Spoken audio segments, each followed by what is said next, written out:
Right now at noon, Cherokee County holds a public forum to discuss the future of harvesting sunshine. And speaking of sunshine, it is a sunny day, although it is a bit on the cool side. We're going to warm up eventually and get breezy as well. We'll look at that forecast coming up. Plus, a Pineville, Missouri woman will spend the rest of her life in prison for a 2022 kidnapping and murder. The 4 states' most watched news starts now. There's a plea agreement in a Southeast Kansas murder case where a man and woman are both charged. This is KOAM News at noon. I'm Elise Snowy.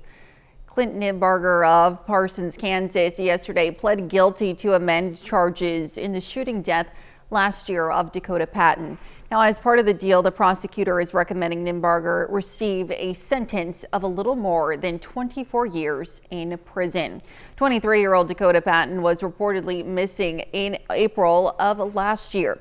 His body was discovered in a field in Neosho County, Kansas, the following month.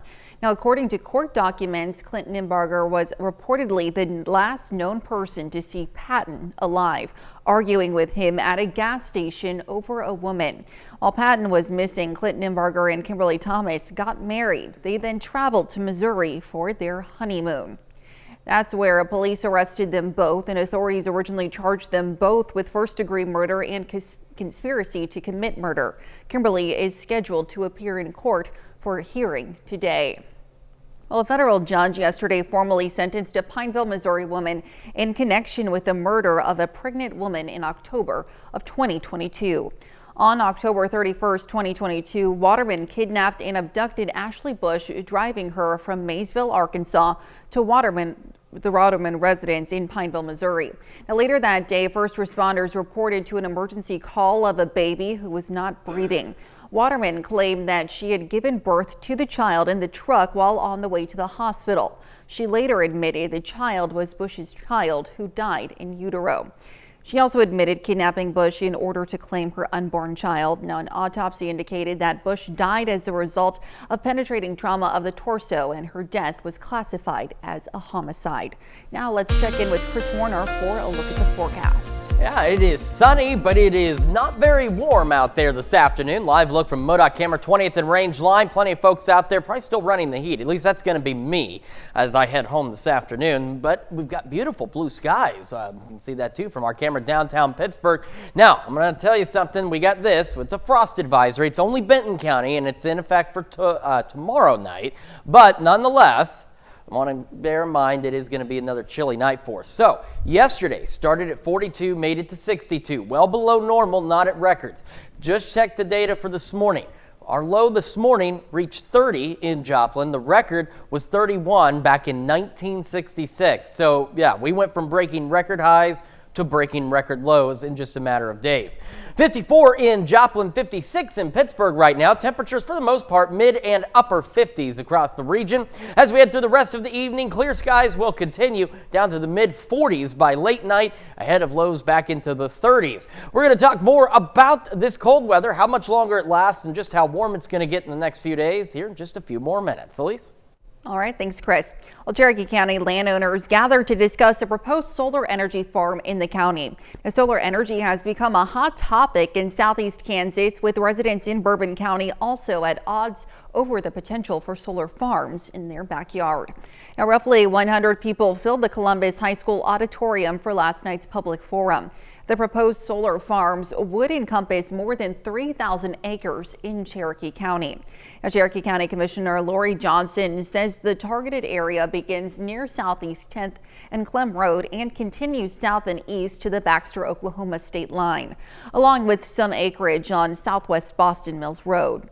Now, attendees last night had a chance to ask questions and voice concerns. At a previous meeting, commissioners issued a one-year moratorium on the solar so they could explore options that include regulations and potential zoning.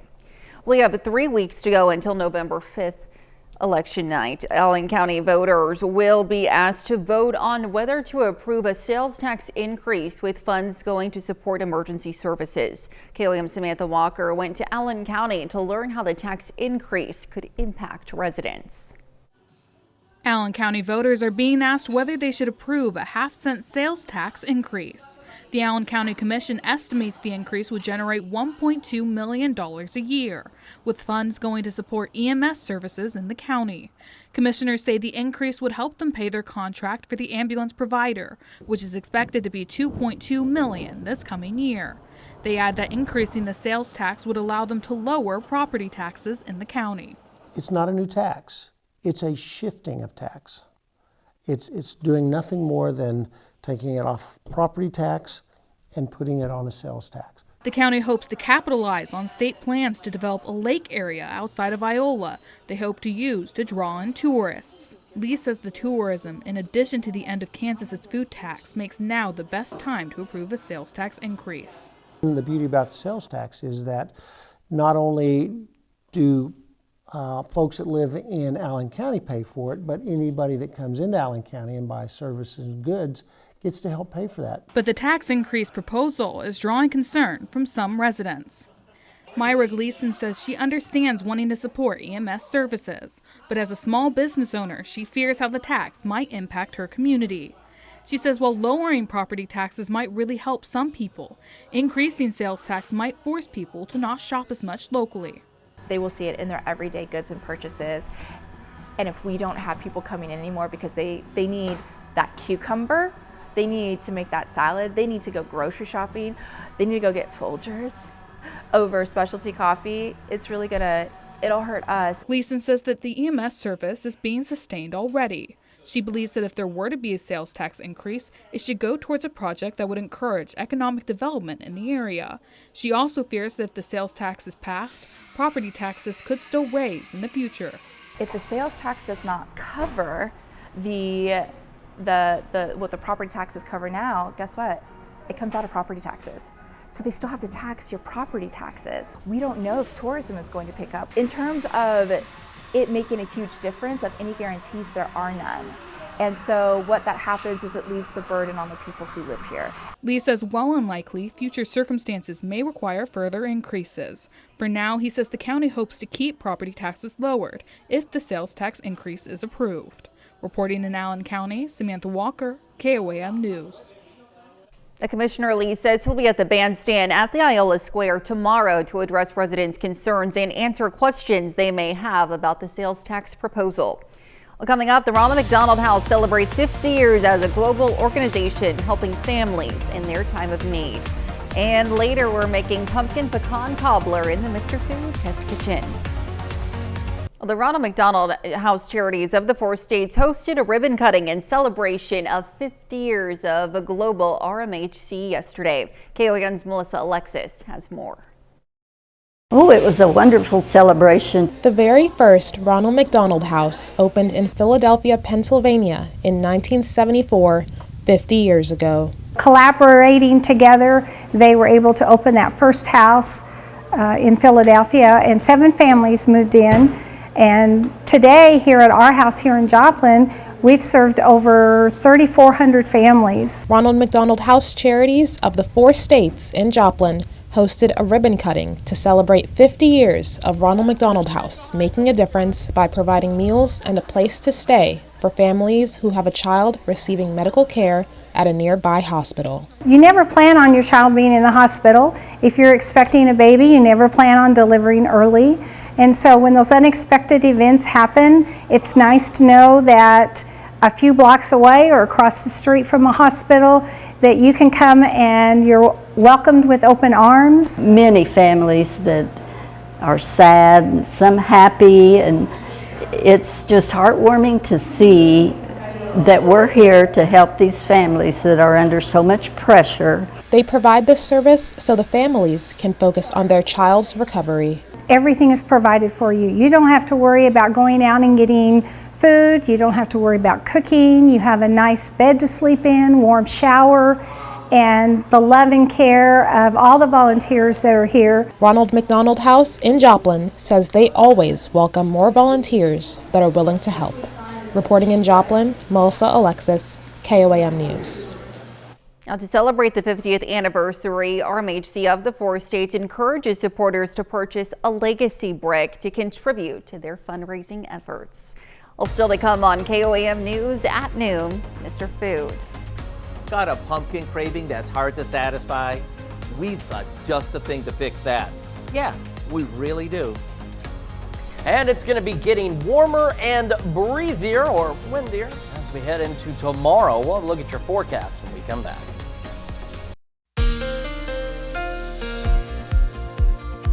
Welcome back to the KOAM News at Noon. So as we mentioned before the break, we broke a record low last night from 1966 when we reached 30 degrees. Just 4 days ago on Saturday, we were setting record highs, about 93 degrees. We're going to be about 31 degrees cooler than that today in just 4 days. Don't like the weather? Wait 5 minutes. It will certainly change. Let's start with a look outside, shall we? This is our camera downtown Pittsburgh. Skies are clear. The sun is shining, but it is not very warm. We do have a frost advisory. It goes into effect overnight tonight into Thursday, but it is only at this time in Benton County, and we'll talk about why here in just a moment with the future track. So for the rest of today, we'll eventually make highs upper 50s, low 60s. So some of us a little more than 30 degrees cooler today than where we were just 4 days ago. Only 4 days. A lot can change in that time. As we head into our Thursday morning, this is what we're talking about. Temperatures tonight, cold, not as cold as last night, but still reaching upper 30s, maybe a couple of low 40-degree readings out there, so a bit of a chilly start. Overnight, the winds will eventually shift out of the south, and as we head into tomorrow afternoon, they will really start to pick up out there, and that's going to have other implications for us on our Thursday. And we're going to be a little warmer tomorrow, still technically below normal for the highs, but a little bit warmer than where we are today. Thursday night into Friday, temperatures milder yet, mid-upper 40s for most of us, which leaves our Friday a little warmer as well with those gusty south winds continuing and temperatures at maybe a degree or two above normal. So here's where the issue comes in for Thursday with the winds. Let's take a look. Even as early as 5 o'clock in the morning, some of us, those winds really picking up. Now, the further northwest you are across our area, so Yates Center, Iola, Chanute, these are points where winds could gust upwards of 30, 40 miles an hour. And this will continue throughout the day on Thursday and then also potentially into our Friday, especially in our northwestern counties where some of those stronger wind gusts will be. And because of that, we have a fire weather watch that goes into effect tomorrow for the far northern 3 counties in our area. So we're talking Coffee, Anderson, and Lynn counties. And this could go up to a red flag warning. We could see more widespread red flag warnings out there for tomorrow as well. So just keep in mind, no outdoor burning. Don't be discarding flammable materials outside. It is going to be potentially dangerous, not just for you, but for your neighbors as well. 54 in Joplin right now. East breeze at 3. Dew point humidity both very low. They'll be even lower tomorrow. Over in Pittsburgh, clear skies, 56 with a light east-northeast breeze at about 3. And around the region, temperatures for the most part are right in that zone where they should be, or that we were expecting, I should say, rather. About the mid-50s out there. A little warmer to the west. We have some upper 50s, but still, we should be in the low 70s for our highs. Not quite there today, but not that far off either. 62 afternoon highs. Some of you, though, again, hopping out into the upper 50s. Upper 30s, low 40s. Overnight tonight, winds shifting out of the southeast, and then towards sunrise tomorrow, they're out of the south. They'll pick up. Will be about 70, with those gusts, again, averaging 25, but some of you could see higher gusts than that. Will be even warmer as we head into our Friday, 74, and even warmer yet into the weekend. However, something to keep in mind with the Maple Leaf Parade this Saturday. Overnight Friday and into Saturday morning for the parade, going to be a bit chilly, upper 40s, low 50s, but it will warm up later in the day. We continue this gradual warming trend into next week into the low to mid 80s, and we've still got those rain chances Monday and maybe a pop-up shower or storm next Wednesday. All righty. Thanks, Chris. Well, stick around. We're making pumpkin pecan cobbler in the Mr. Food Test Kitchen. We'll be right back. Well, when you start to get those cravings for something warm, comforting, and full of pumpkin-y flavor, it's time to make today's Mr. Food recipe. Howard's making pumpkin pecan cobbler in the Mr. Food Test Kitchen. We're a country that loves our pumpkin. Every year in the U.S., we produce more than 1.6 billion pounds of pumpkin. That's billion with a B. As a matter of fact, whether we get our pumpkin fix from a latte, a steaming bowl of cream of pumpkin soup, or in our desserts, you can bet it'll be comforting. And if you're craving that comforting taste right now, we have a pumpkin cobbler that's truly irresistible. Let me show you how easy. We start out by combining canned pumpkin with some milk, a bit of melted butter, and a splash of vanilla. After it's mixed, we stir in some basic dry ingredients. When the batter is smooth, we pour it into a baking dish. On top of this goes a mixture of white and brown sugar, tossed with a few chopped pecans. Now we pour some hot water on it. And no, we don't have to stir it before popping it in the oven. Once it's bubbling hot, it's ready to serve with a big scoop of ice cream or with a dollop of whipped cream. Maybe drizzle it with some caramel sauce as a double bonus. So if you're craving pumpkin, now's the time to go online to get our recipe for pumpkin pecan cobbler.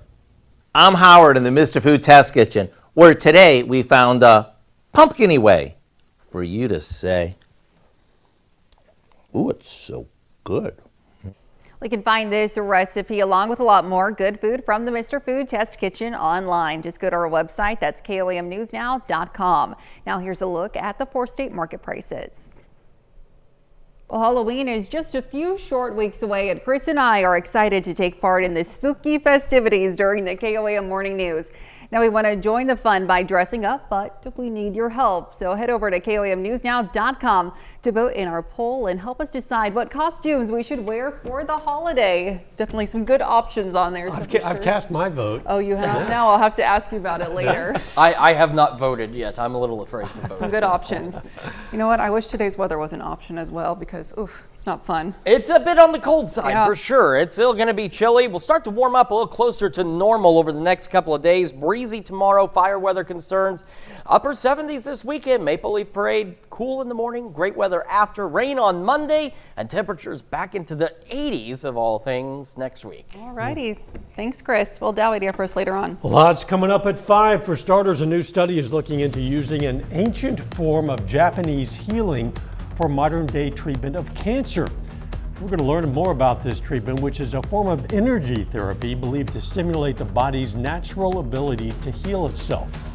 Plus, the Missouri Department of Conservation is warning residents about timber thefts, and we're going to hear how the city of Joplin is working to combat the issue of an increased number of stray dogs in the community.